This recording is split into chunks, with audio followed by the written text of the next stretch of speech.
Bhagavatam class కి మీ అందరికీ కూడా ఇస్కాన్ శ్రీ శ్రీ రాధా గోవింద ఆలయము మంగళూరు కర్ణాటక నుండి స్వాగతం తెలియజేస్తూ ఉన్నాం. హరే కృష్ణ. ఓం నమో భగవతే వాసుదేవాయ. ఓం నమో భగవతే వాసుదేవాయ. ఓం నమో భగవతే వాసుదేవాయ. ఓం నమో భగవతే వాసుదేవాయ. ఓం నమో భగవతే వాసుదేవాయ. ఓం నమో భగవతే వాసుదేవాయ. నారాయణం నమస్కృత్య నరం చైవ నరోత్తమం. నారాయణం నమస్కృత్య నరోత్తమం. దేవీం సరస్వతిం వ్యాసం తతో జయముదీరయేత్. దేవీ సరస్వతీ వ్యాసం తతో జయముదీరయేత్. నష్టప్రాయేష్వభద్రేషు నిత్యం భాగవత సేవయా. నష్టప్రాయేష్వభద్రేషు నిత్యం భాగవత సేవయా. భగవతి ఉత్తమ శ్లోకే భక్తిర్భవతి నైష్టికీ. భగవతి ఉత్తమ శ్లోకే భక్తిర్భవతి నైష్టికీ. హరే కృష్ణ. హరే కృష్ణ అందరికి. సో ఈరోజు మనం శ్రీమద్ భాగవతము 3వ స్కందము యథాస్థితి, ఇందులో 29వ అధ్యాయము భక్తి యోగాన్ని గురించి కపిల భగవానుల వారి యొక్క వివరణము మనము ఇక్కడ చూస్తూ ఉన్నటువంటిది. సో ఈ అధ్యాయంలోని 9వ శ్లోకాన్ని ఈరోజు మనము ఇస్కాన్ వ్యవస్థాపక ఆచార్యులైనటువంటి శ్రీల ప్రభుపాదుల వారి యొక్క భక్తి వేదాంత భాష్యం ద్వారా అవగాహన చేసుకోవడానికి ప్రయత్నం చేద్దాము. హరే కృష్ణ. శ్రీమద్ భాగవతము 3వ స్కందము 29వ అధ్యాయంలోని 9వ శ్లోకము. హరే కృష్ణ. Please repeat. విషయానభిసందాయ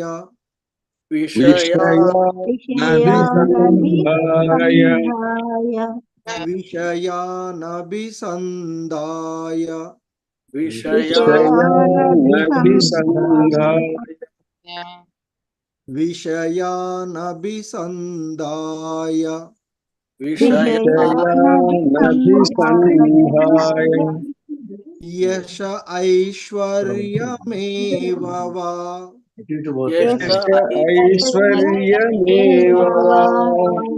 యశ ఐశ్వర్యమేవ వా. యశ ఐశ్వర్యమేవ వా. యశ ఐశ్వర్యమేవ వా. అర్చాదావర్చయేద్యో మాం. అర్చాదావర్చయేద్యో మాం.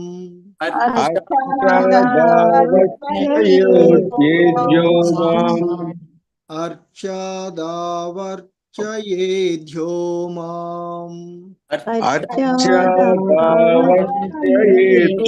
మాం. పృథగ్భావ సరాజసః. పృథగ్భావ సరాజసః.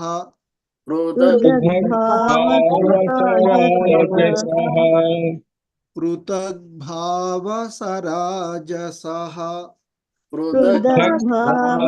సరాజసః. హరే కృష్ణ. విషయా విషయానభిసందాయ యశ ఐశ్వర్యమేవ వా. విషయానభిసంధాయ యశ ఐశ్వర్యమేవ వా. విషయానభిసందాయ యశ ఐశ్వర్యమేవ వా.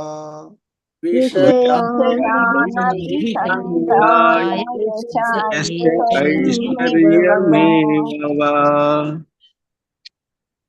అర్చాదావర్చవేయేధ్యో మాం పృథగ్భావసరాజసః. అర్చాదావర్చయేధ్యో మాం పృథగ్భావసరాజసః. అర్చాదావర్చయేధ్యో మాం పృథగ్భావసరాజసః. అర్చాదావర్చయేధ్యో మాం పృథగ్భావసరాజసః. హరే కృష్ణ. మొత్తం శ్లోకం విషయానభిసందాయ యశ ఐశ్వర్యమేవ వా. అర్చాదావర్చయేధ్యో మాం పృథగ్భావసరాజసః. విషయానభిసంధాయ యశ ఐశ్వర్యమేవ వా. అర్చాదావర్చయేధ్యో మాం పృథగ్భావసరాజసః. హరే కృష్ణ ప్రభు. రామకృష్ణ ప్రభు. హరే కృష్ణ. ప్రభు. వెంకటనరసారెడ్డి ప్రభుజీ, భవానీ మాతాజీ.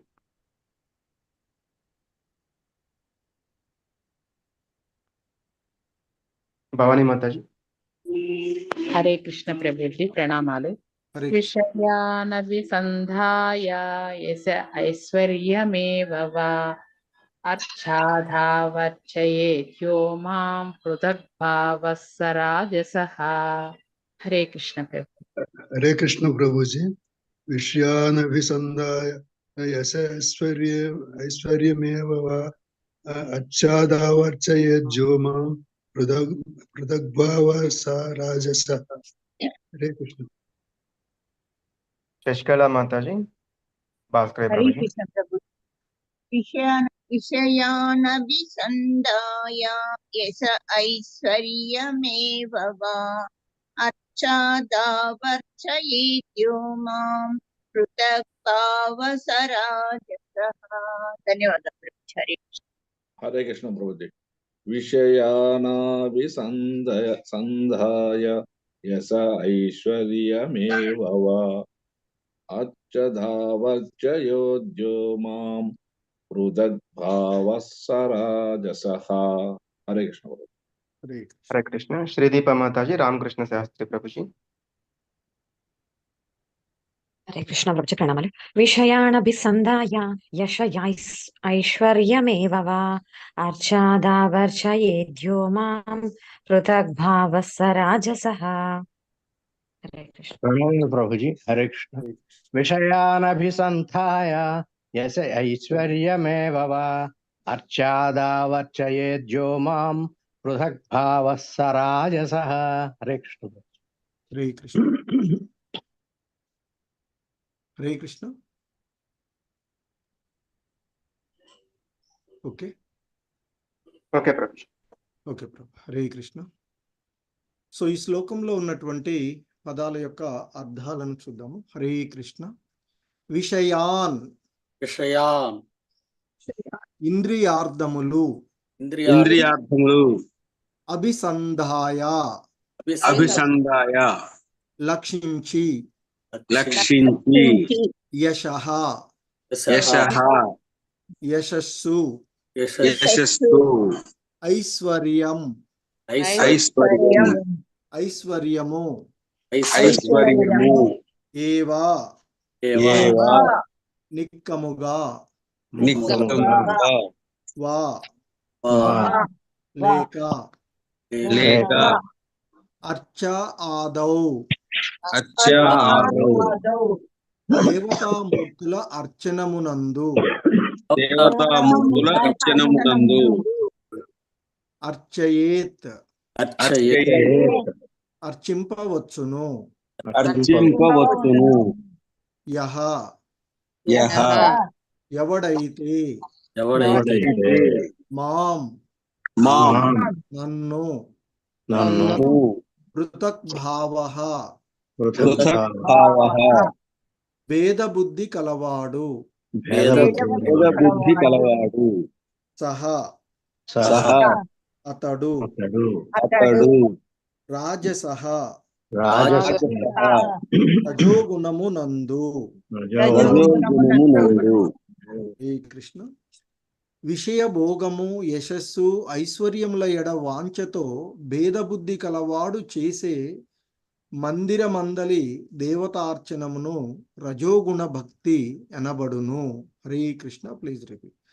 విషయ భోగము విషయ భోగము యశస్సు యశస్సు ఐశ్వర్యముల ఎడ ఐశ్వర్యముల ఎడ వాంఛతో వాంఛతో భేదబుద్ధి కలవాడు భేదబుద్ధి కలవాడు చేసెడి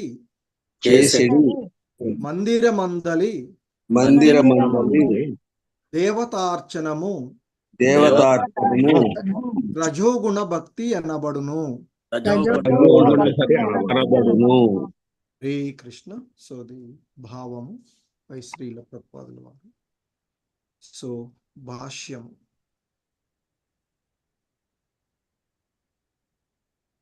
భేదబుద్ధి కలవాడు అను పదము సావధానంగా అవగతము చేసుకొనవలసి ఉన్నది.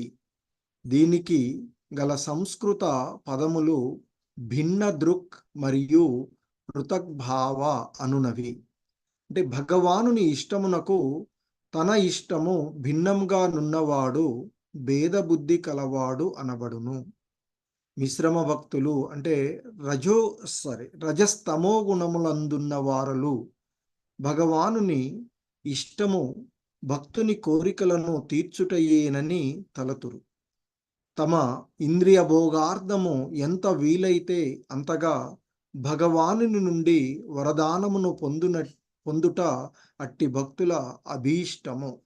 అది భేదబుద్ధి కలవాని స్వభావం. నిజముగా విశుద్ధ భక్తి ఎననేమో గడిచిన అధ్యాయమున వివరించబడినది. అది ఏ భగవానుని మనసు భక్తుని మనసు ఏకముగా నగుట. భక్తుడైన వాడు ఏదియును వాంఛింపక భగవద్ ఇచ్ఛను నెరవేర్చవలెను. అది ఏ ఏకత్వము. భగవద్ అభీష్టమునకు భిన్నమైన దానిని కలిగినప్పుడు మనుజుని స్వభావము భేదబుద్ధికి చెందినదగను. అటువంటి నామమాత్ర భక్తుడు భగవద్ అభీష్టముతో ఎటువంటి సంబంధం లేకుండా విషయ భోగమును కోరినప్పుడు లేదా భగవద్ అనుగ్రహమును వినియోగించుకొనుచు యశస్వి ఐశ్వర్యవంతుడు కాగోరినప్పుడు రజోగుణమునందు ఉన్నవాడు అనబడును. మాయావాదులు మాత్రము పృథగ్భావ అను పదమును భిన్న రీతిలో వ్యాఖ్యానింతురు. భగవానుని అర్చించున్నప్పుడు తాను భగవానునితో ఏకమే యనుచు తలుచువలనని వారు పలుకుదురు.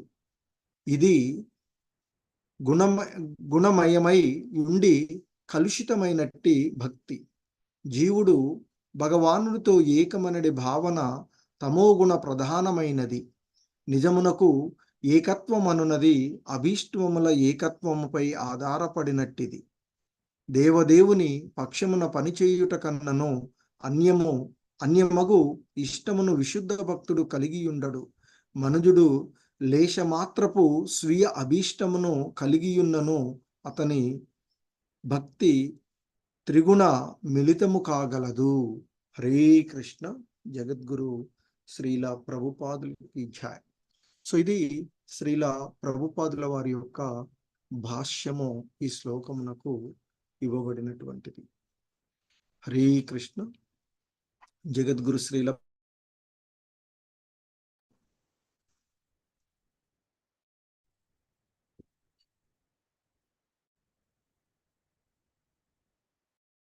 కృష్ణ. ఓమ నిరాంధస్య జ్ఞానాంజనశలాకయా శోభితం యేన తస్మై శ్రీ గురవే నమః. శ్రీ చైతన్య మనోభీష్టం స్థాపితం యేన భూతలే స్వయం రూపః కదా మహ్యం దదాతి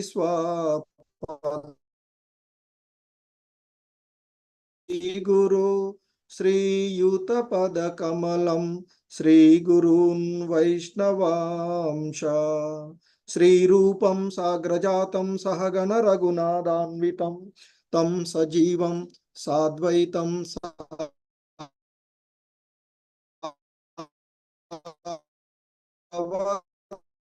శ్రీ రాధా కృష్ణ పాదాన్ సహగణ లలిత శ్రీ విశాఖాన్వితాంశ.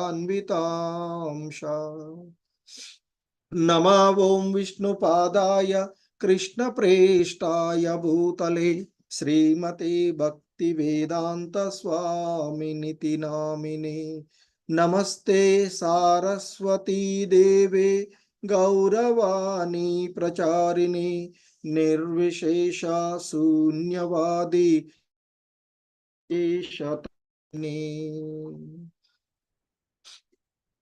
హే కృష్ణ కరుణా సింధు దీనబంధో జగత్పతే గోపేశ గోపికా కాంత రాధా కాంత నమోస్తుతే.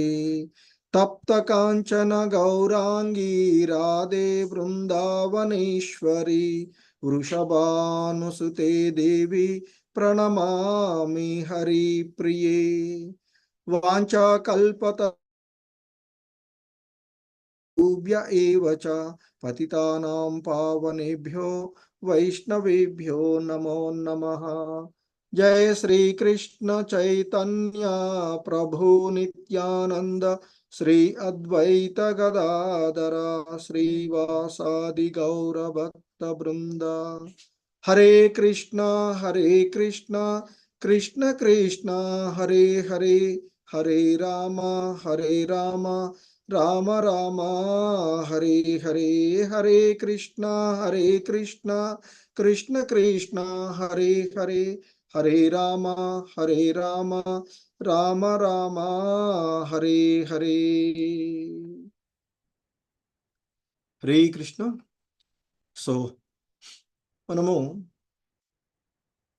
ఇక్కడ శ్రీమద్ భాగవతము 3వ స్కందము లోని 29వ అధ్యాయము ఆ కపిల భగవానుల చేత భక్తి యోగ వివరణము మనము చూడబోతూ ఉన్నటువంటిది. సో ఈ భక్తి యోగ వివరణములో ఆ కపిల భగవానుల వారు మరి భక్తులు వనరించేటువంటి వివిధ రకాలైనటువంటి భక్తి విధానాలను గురించి ఆయన తెలియచేస్తూ ఉన్నటువంటిది. ఎందుకంటే ఇక్కడ ఈ అధ్యాయంలో భక్తి యోగ మహిమను విస్తృతంగా వివరించడం జరుగుతూ ఉన్నటువంటిది. అలాగే మరి ఆ భక్తుని పైన కాల ప్రభావము ఏ విధంగా ఉంటుంది, అలాగే ఈ భౌతిక జగత్, ఎందుకంటే ఈ ప్రకృతికి సంబంధించినటువంటి అంశాలలో మరి ఈ త్రిగుణమయమైనటువంటి సత్వ రజో తమో గుణాలలో ఉండేటువంటి ఈ అంశాలు ఏ విధంగా ఆ భక్తుల్ని ప్రభావితం చేస్తాయి అనేటువంటి అంశాలను ఆయన తెలియచేస్తూ ఉన్నటువంటి క్రమం మనం చూస్తూ ఉన్నాం. సో ఆ క్రమంలోనే ఆయన తన తల్లి అయినటువంటి దేవహూతితో చెప్తున్నారు, ఓ మాత, కర్త యొక్క వివిధ గుణములను అనుసరించి భక్తి యోగ పథములు అనేక విధాలుగా ఉన్నవి అంటూ చెప్తూ ఉంటారు.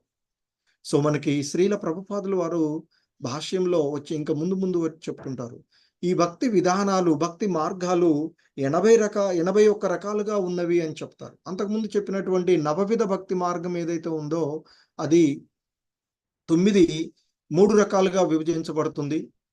మరలా 3 రకాలు అంటే 9x9గా 9 81, లేదా 9x3 27, 27x3గా 81గా వచ్చినటువంటి మనకి ఈ భక్తి మార్గాలను మనము చూస్తూ ఉండేటువంటి. సో అవి కూడా ముందు ముందు శ్లోకాలలో ఆయన వివరిస్తూ ఉన్నటువంటిది. సో మరి ఆ విధంగా ఉన్నటువంటి భక్తి మార్గాలను గురించి చెప్తూ ఆయన మనం నిన్న చూసినటువంటి ఆ శ్లోకంలో 8వ శ్లోకంలో చెప్తారు, ఓ మాత, ఎవడైతే మాత్సర్యయుతుడుగాను గర్విగాను హింసాయుతుడుగాను ఉండి క్రోధిగా ఉండి అతడు భేద స్వభావమును కలిగి, సో భేద స్వభావం అంటే ఏంటో ఈరోజు శ్లోకంలో మనకి భాష్యంలో శ్రీల ప్రభుపాదుల వారు చాలా చక్కగా వివరించినటువంటిది. సో మరి ఆ భేద స్వభావమును కలిగినటువంటి వాడు వనరించేటువంటి భక్తి ఏదైతే ఉందో అది తామసికమైనటువంటి భక్తి. అటువంటి వాడు తామసిక భక్తుడు అని అనబడతాడు. అంటే అతడు చేసేటువంటి భక్తి తామసికమైనటువంటి భక్తిగా పరిగణించబడుతుంది అంటూ చెప్తున్నటువంటి విషయాన్ని చూసాం. సో మరి ఎప్పుడు కూడా ఈ భక్తి అనేటువంటిది మనకి భాగవతం ప్రథమ స్కందంలో వివరించబడినట్లుగా, ఆ 2వ అధ్యాయంలో చెప్పబడినట్లుగా విశుద్ధ భక్తి యోగం అనేటువంటిది ఆ భగవంతునికి ప్రియమును కూర్చేటువంటి విధంగానే ఉంటుంది.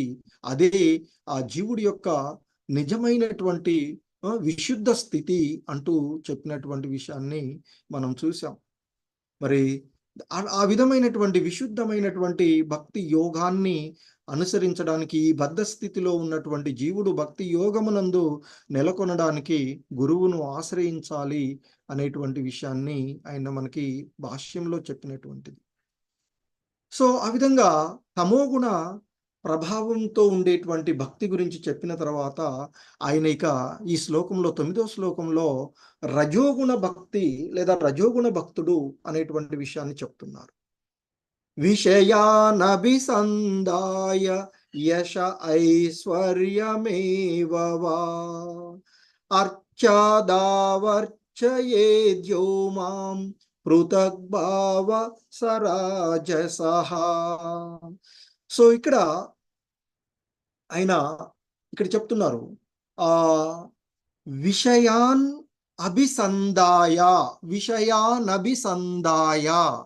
అంటే ఎవడైతే ఆ ఇంద్రియార్థాలను లక్ష్యంగా చేసుకొని, అంటే ఇంద్రియ భోగ వాంఛలను లక్ష్యంగా చేసుకొని, సో ఇంద్రియ భోగాల కోసం ఇంద్రియాల విషయాల వెంట ఉండి మరి ఇక చెప్తున్నారు, యశ ఐశ్వర్యమేవ చ.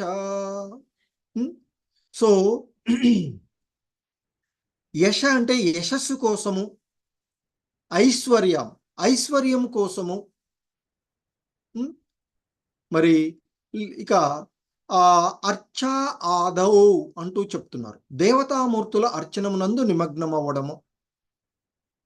ఎందుకంటే ఆ యశస్సు కోసము, ఐశ్వర్యం కోసము, సంపదల కోసము, ఉన్నతమైనటువంటి స్థితులు యశస్సు కోసము ఇలా చేసేటువంటి ఆ దేవతా అర్చనం చేస్తూ ఉండేటువంటి విషయాలు జరుగుతూ ఉంటుంటాయి. సో కాబట్టి మరి ఆ విధంగా మరి ఆ ఇంద్రియ అర్థాలను, ఇంద్రియ భోగ వాంఛతో యశస్సు కోసము, ఐశ్వర్యము కోసము మరి ఆ దేవతా అర్చనం చేసేటువంటి, అర్చించేటువంటి దేవతా అర్చనం చేయవచ్చు. మరి అటువంటి వాడు, సో అలాంటి లేదా ఒక్కోసారి ఆ భగవంతుణ్ణి వాటిని కోరుకుంటూ కూడా చేసేటువంటి ఇక్కడ చెప్తున్నారు నన్ను అంటే ఇక్కడ ఇంకొక రకంగా అంటే అంటే నా యొక్క అభిమతానికి భిన్నంగా అని కూడా చెప్పుకోవచ్చు ఇక్కడ పృథగ్భావ అనేటువంటి పదంలో.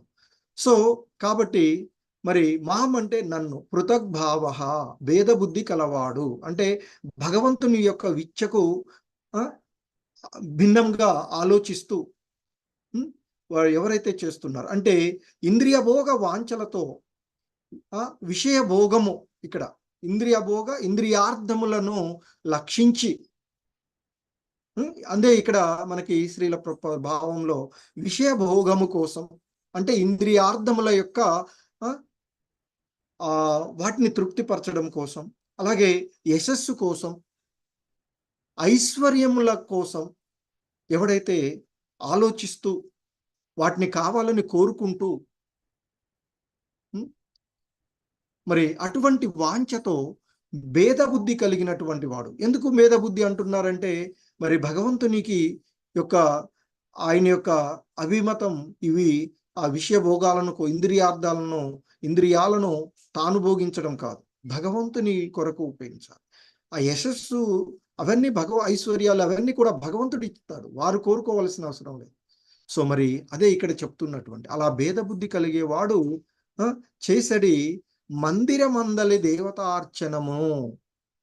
మరి కొంతమంది వీటిని కోరుకుంటూ ఆ భగవంతునికి అర్చనం, శ్రీ విగ్రహాలకు అలా చేసేటువంటి అర్చనము రజోగుణ భక్తి అనబడుతుంది మాత అంటూ ఆ కపిల భగవానుల వారు మాత దేవహూతితో చెప్తూ ఉన్నటువంటి విషయం ఇది ఈ శ్లోకంలో ఉన్నటువంటి. సో ఇక్కడ మనకి శ్రీల ప్రభుపాదుల వారు భాష్యంలో చెప్తూ ఉన్నటువంటి అంశము, భేద బుద్ధి కలవాడు అను పదము మనము సావధానంగా అవగతము చేసుకొనవలసి ఉన్నది. ఎందుకంటే దీనికి ఉన్నటువంటి ఈ సంస్కృత పదాలు భిన్న దృక్ లేదా పృథక్ భావ అనేటువంటి పదాలు. మరి వాటి యొక్క అర్థము ఏమిటి అంటే ఇక్కడ చెప్తూ ఉన్నారు, ఆ భగవానుని యొక్క ఇష్టమునకు తన ఇష్టము భిన్నంగా నున్నవాడు భేద బుద్ధి కలవాడు, పృథక్ భావ ఆర్ భిన్న దృక్, భిన్నమైనటువంటి దృష్టి కలిగినటువంటి వాడు. యథార్థ దృష్టి కాకుండా, యథార్థ దృష్టి ఏంటి, ఆ భగవంతుడే దేవాది దేవుడు అని పూర్ణ పురుషోత్తముడైనటువంటి ఆ భగవంతుడే సర్వము ఇచ్చేటువంటి వాడు అనేటువంటి దృష్టి ఏదైతే ఉందో అది సమదృష్టి ఉండేటువంటి, భిన్న భావం దృష్టి కలిగినటువంటి వాడు. అంటే ఈ భౌతిక ఇంద్రియ భోగ వాంఛల వెంట ఈ భౌతికమైనటువంటి విషయాల కోసం ఉండేటువంటి వాడు. అంటే ప్రకృతి త్రిగుణం బంధనాలలో పనిచేసేవాడు, అంటే మాయలో పనిచేసేటువంటి వాడు. సో మాయలో ఉన్నటువంటి వాడు ఆ భగవంతుని యొక్క యథార్థంగా దర్శించుకోలేనటువంటి, సో మొత్తము ఆ సర్వము ఆ భగవంతుడే అనేటువంటి విషయాన్ని చూడకుండా ఉండేటువంటి వాడు. మరి అలాగే పృథక్ భావ అంటే ఇక్కడ మనకి ఇచ్చినటువంటిది భేద బుద్ధి కలిగినటువంటి వాడు, భావంలో భగవంతుని యొక్క భావానికి భిన్నమైనటువంటి భావాన్ని కలిగినటువంటి వాడు, పొందేటువంటి వాడు అనేటువంటి విషయాన్ని ఇక్కడ చెప్తున్నారు. మరి ఏంది అంటే ఇక్కడ సాధారణంగా భగవంతుని యొక్క ఇష్టం గురించి మనము పూర్వపు అధ్యాయంలో మనకి చాలా చక్కగా కపిల భగవానులు వారు చెప్పడము, దానికి భక్తి వేదాంతులు భాష్యంలో శ్రీల ప్రభుపాదుల వారు మనకి చాలా చక్కని భాష్యాన్ని ఇచ్చినటువంటిది. మరి ఆ భాష్యంలో ఆయన చెప్తారు, ఎవడైతే భగవంతుని యొక్క అభిష్టం అంటే భగవంతుడు ఎప్పుడు కూడా కోరుకునేటువంటిది ఏంది, సమదృష్టితో ఉండడము, అన్ని జీవులను సమభావంతో చూడడము, హింసారహితంగా ఉండడము. సో మరి ఆ విధంగా మనకి ఆ భగవానుడు దైవీ లక్షణాలుగా కొన్ని మనకు భగవద్గీతలో కూడా చెప్పబడినటువంటివి ఆ 26 లక్షణాలు మనకి అలా చెప్పబడినటువంటి అంశాలు ఉంటాయి. సో ఆ విధంగా మరి ఆ భగవంతుని అభిప్రాయంతో, ఆ భగవంతుని ఇష్టానికి తన ఇష్టం అంటే తాను భగవంతుడిని ఏంటి మరి వాస్తవమైనటువంటి స్వరూపం, మన స్వరూపం ఏంటి, భిన్న అంశలము, మన స్వధర్మం ఏంటి, ఆ భగవాన్కి నిత్యము సేవ చేసుకుని ఆ భగవంతుని యొక్క దాసులుగా మనము ఆయనకి సేవ చేసేటువంటి విషయం. మరి దానికి భిన్నంగా ఆలోచించేవాడు ఆ భేద బుద్ధి కలిగిన వాడు, భిన్నమైనటువంటి బుద్ధి కలిగిన వాడు అని చెప్పబడుతూ ఉన్నటువంటిది అంటూ చెప్తున్నారు ఇక్కడ శ్రీల ప్రభుపాదుల వారు. అలాగే మిశ్రమ భక్తులు, మరి ఈ మిశ్రమ భక్తులు అనేటువంటి వారు మనకి తమో రజోగుణాలలో ఉన్నటువంటి వారుగా చెప్తూ ఉన్నటువంటి వారు. మరి వారు ఏ విధంగా భావిస్తారు అంటే ఆ భగవంతుడి యొక్క ఇష్టం ఏంటంటే భక్తుని యొక్క కోరికలను తీర్చటమే అని వాళ్ళు తలుస్తూ ఉంటారు. మరి వాస్తవానికి భగవంతుని యొక్క ఇష్టం ఏంటి, ఆ భగవానుని యొక్క సేవలో నిమగ్నమై ఉండడము ఆ భగవంతునికి. ఎందుకంటే ఆయన గురించి కీర్తించడము, ఆయన యొక్క దివ్య లీలలను శ్రవణం చేయడము, కీర్తించడము, స్మరించడము ఆయనకు పాద సేవనం చేసుకోవడము, ఏ రకంగా ఆయన నిరంతరం ఆయన యొక్క ధ్యాసలో ఉండడం అనేది ఆ భగవానునికి ఇష్టం. ఆ విధంగా ఉన్నటువంటి వాడు పూర్తి స్థాయిలో ఆ భగవంతుని యొక్క స్థితిలో ఉన్నటువంటి వాడు, సమాధి స్థితి లేదా స్థితప్రజ్ఞ స్థితిలో ఉన్నటువంటి వారికి కావలసినవన్నీ ఆ భగవంతుడే చూసుకుంటాడు. సో పూర్వపు అధ్యాయంలో మనకి చెప్పబడినటువంటి దేహ అవసరాలను కూడా వారు పట్టించుకోరు, దేహంపై ఉండేటువంటి వస్త్ర విషయాలను కూడా వారు పట్టించుకున్నటువంటి భక్తులు, అది భక్తి చేయవలసినటువంటి విశుద్ధ భక్తి కదా. మరి ఆ విధంగా ఉండవలసినటువంటి దానికి భిన్నంగా, అంటే ఆ భగవానుడి యొక్క ఇష్టము అంటే భగవానుడు ఈ భక్తుల యొక్క కోరికలను తీర్చడానికి ఆ భగవానుడు ఉన్నాడు అనేటువంటి భావనతో ఎవడైతే చేస్తూ ఉంటారో, అంటే ఆలోచిస్తూ ఉంటారో, అది భేద ఆలోచనలు, భేద బుద్ధి అని చెప్పబడుతూ ఉన్నటువంటి అంశంగా మనము చూడవచ్చు ఇక్కడ. సో అయితే ఇక్కడ ఆయన చెప్తున్నటువంటి భగవాన్ని ఇష్టమునకు భక్తుని, అంటే ఇష్టము భక్తుని కోరికలు తీర్చుటయే అని ఆ మిశ్రమ భక్తులు తలుస్తూ ఉంటారు. తమ ఇంద్రియ భోగార్థము ఎంత వీలైతే అంతగా భగవాను నుండి వరదానమును పొందుట అట్టి భక్తుల అభీష్టము అని చెప్తారు. వారి యొక్క ఆలోచన ఆ విధంగా ఉంటుంది. అంటే మనకు కావలసినవన్నీ తీర్చడమే ఆ భగవానుడి యొక్క ఇది, కనుక మనము ఆయన్ని అవే కోరుకోవాలి అనేటువంటిది, లేదా ఆయన యొక్క ప్రతినిధులుగా ఉన్నటువంటి దేవతలను ఆ విధంగా కోరుకోవడం. అంటే ఇంద్రియ భోగార్థం, ఈ ఇంద్రియ భోగ వాంఛల కోసం ఎంత వీలైతే అంత ఎక్కువగా ఆ భగవాను నుండి వరదానమును పొందడము వారి యొక్క అభీష్టం ఉంటుంది. ఆ మిశ్రమ భక్తులు అంటే తమో గుణము రజోగుణములో ఉన్న వారి యొక్క అభిప్రాయము, అంటే వారి యొక్క అభీష్టము ఆ విధంగా ఉంటుంది అని చెప్తున్నారు. అది భేద బుద్ధి కలవాని స్వభావము. ఆ విధంగా ఆలోచించేటువంటి వాడు, అంటే మరి ఆ భగవానుడి యొక్క ఇష్టము భక్తుల యొక్క కోరికలను తీర్చుటయే. వాస్తవానికి భక్తుల యొక్క కోరికలను భగవానుడు తీర్చుతాడు, కానీ దానికోసం మనము ఆయన్ని ఆ విధంగా వెంపర్లాడుతూ అడగవలసినటువంటిది లేదు.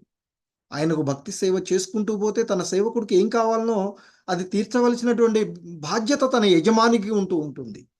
సో కాబట్టి మరి భోక్తగా ఉండేటువంటి ఆ భగవానుడు అవన్నీ తీర్చగలుగుతాడు. కానీ నేను చేస్తున్నాను కదా కాబట్టి నాకు ఇవన్నీ ఇవ్వాలి అనేటువంటి ఆ దృష్టితో చేసినట్లయితే అది భేద బుద్ధి అని చెప్తూ ఉన్నారు ఇక్కడ. కాబట్టి భగవంతుడి యొక్క ఇష్టము తన కోరికలను తీర్చుటయే అని, తమ ఇంద్రియ భోగార్థమే ఆయన ఉన్నాడు. మరి ఆయన మనకి అటువంటి ఆ మనకి ఆయన వరదానాలు ఇవ్వాలి అని ఉండేటువంటి ఆ మిశ్రమ భక్తుల యొక్క అభీష్టము అలా ఆలోచించడమే భేద బుద్ధి స్వభావము అంటూ చెప్తున్నారు శ్రీల ప్రభుపాదుల వారు. మరి నిజంగా విశుద్ధ భక్తి అంటే మనకి గడిచిన అధ్యాయంలో వివరించబడినది అది ఏ భగవానుని మనసు, భక్తుని మనసు ఏకముగా అగుట. ఎందుకంటే దానికి కూడా మనకి ఆయన భాష్యంలోను శ్రీల ప్రభుపాదుల వారు చెప్తారు.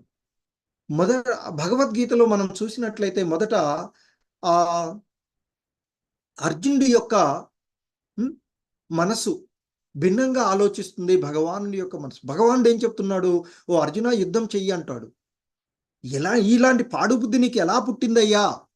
ఈ యుద్ధం చేయవలసినటువంటి సమయంలో యుద్ధ వీరుడుగా క్షత్రియుడిగా నీవు యుద్ధం చేయాల్సింది వదిలేసి ఒక పిరికి పందలాగా యుద్ధం నుండి పారిపోతానని అంటున్నావు. ఒక మాటలో ఒక నపుంసకుడులా, చేతగాని వాళ్ళలాగా అని కూడా ఆయన్ని మందలిచ్చాడు. అప్పుడు ఆయన చెప్తాడు, ఎలా చెయ్యాలయ్యా, మా గురువు గారు ఉన్నారు, మా పితామహుడు, అటువంటి వారిని నేను ఎలా బాణాలతో ఎదుర్కోవాలయ్యా, వారిని బాణాలు వేసి మేము విజయం సాధించినట్లయితే రక్త పంకిలమైనదే అవుతుంది కదా అంటూ భిన్నంగా ఆలోచించాడు భగవానుడికి భిన్నంగా. ఎందుకంటే ఆత్మ జ్ఞానాన్ని అతడు పొందిలేడు కనుక అలా ఆలోచించాడు అని అనుకోవచ్చు మనం. లేదా మన కోసం మానవాళి అలా ఆలోచిస్తున్నారు కాబట్టి ఆ విధంగా ఆలోచించి దాని ద్వారా భగవంతుని యొక్క అభిప్రాయాన్ని తెలుసుకుని ఉండవచ్చు అని కూడా ఆలోచించవచ్చు. శ్రీల ప్రభుపాదులు ఈ విధంగానే చెప్తారు మనకి. మానవాళిని ఉద్ధరించడానికి. వాస్తవానికి శుద్ధ భక్తులు చేసేటువంటిది ఏంటి? మానవాళిని ఉద్ధరించడానికి.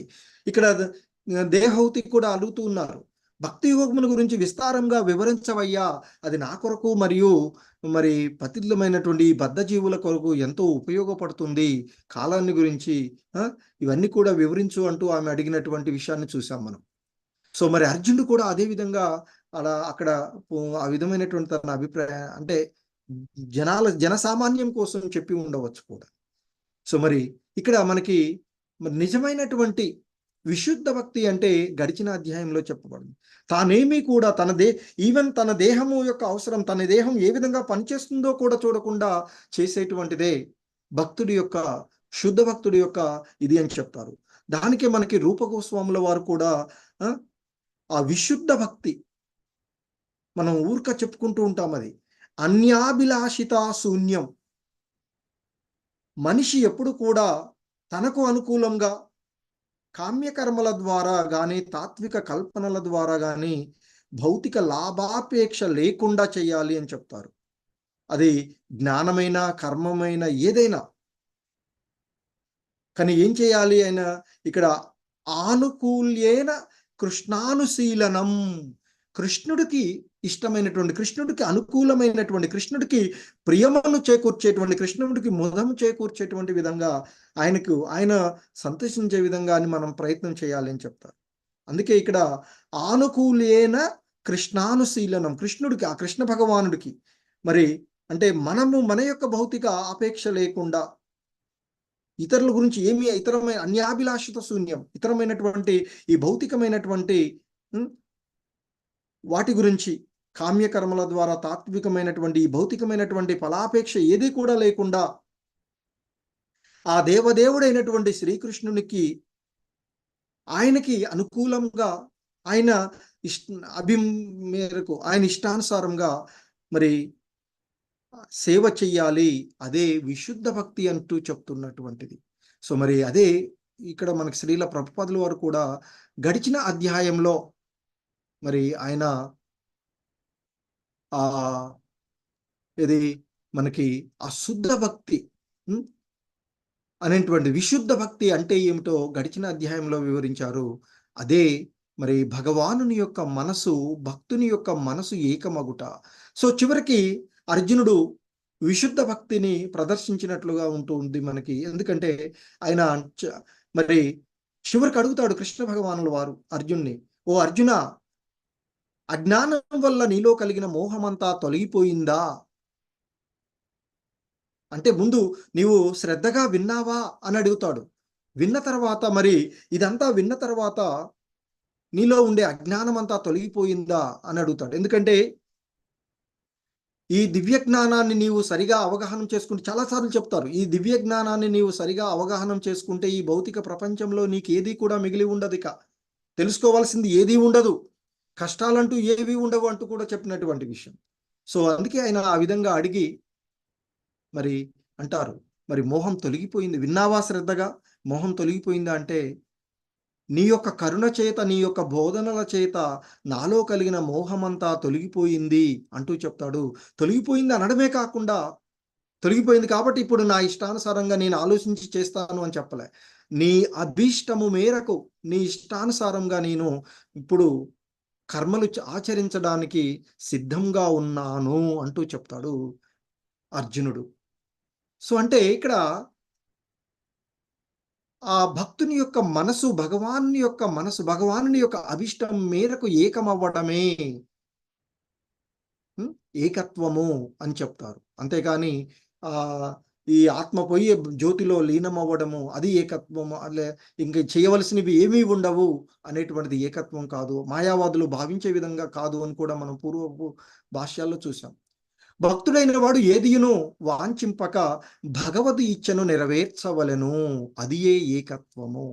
అదే కదా భగవద్గీతలో చివరికి మనకి సారంలో ఆ భగవానుడి యొక్క అభీష్టము మేరకు ఆయన యుద్ధం చేస్తాను అని చెప్తారు. అదే అర్జునుడు ఆ భగవాన్ని, కృష్ణ భగవానులో ఏకత్వం.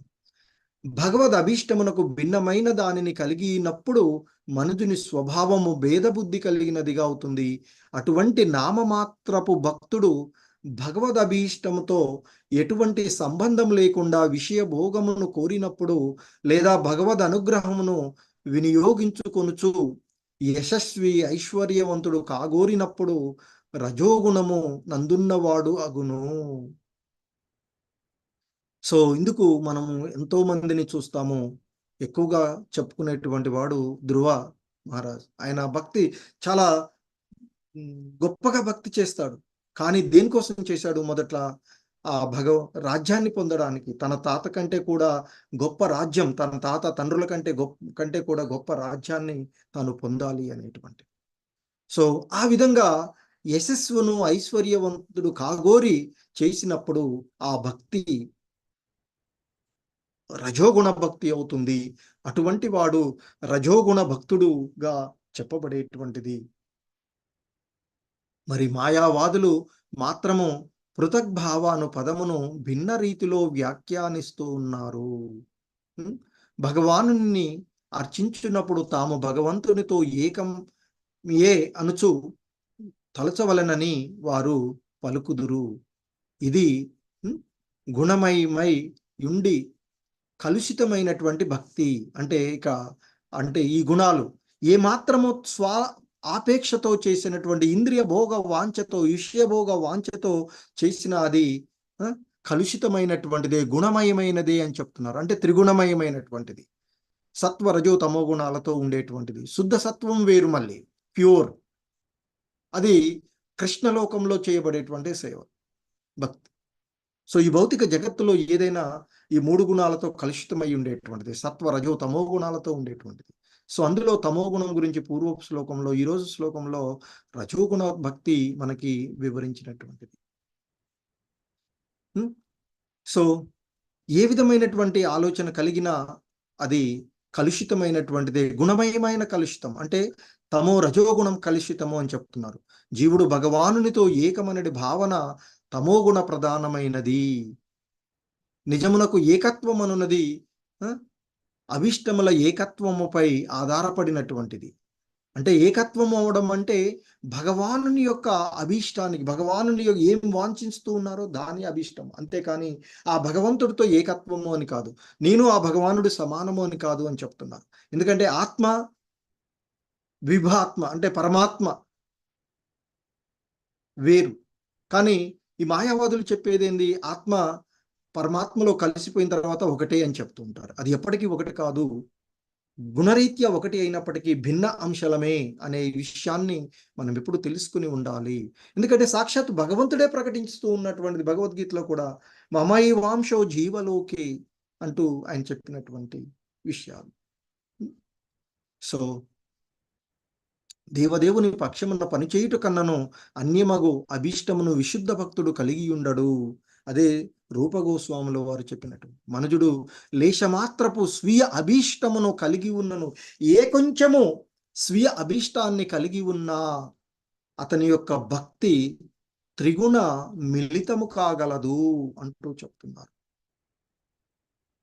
సో ఆ విధంగా మనము ఆ నవవిధ భక్తి మూడు గుణాలతో కలిగి, అంటే మరలా 3 రకాలైనటువంటి భక్తుల ద్వారా 3x3x9, సో 81 రకాలుగా ఉంటుంది. అది టెక్స్ట్ శ్లోకంలో శ్రీల ప్రభుపాదుల వారి వివరణలో ఉంటుంది. హరే కృష్ణ.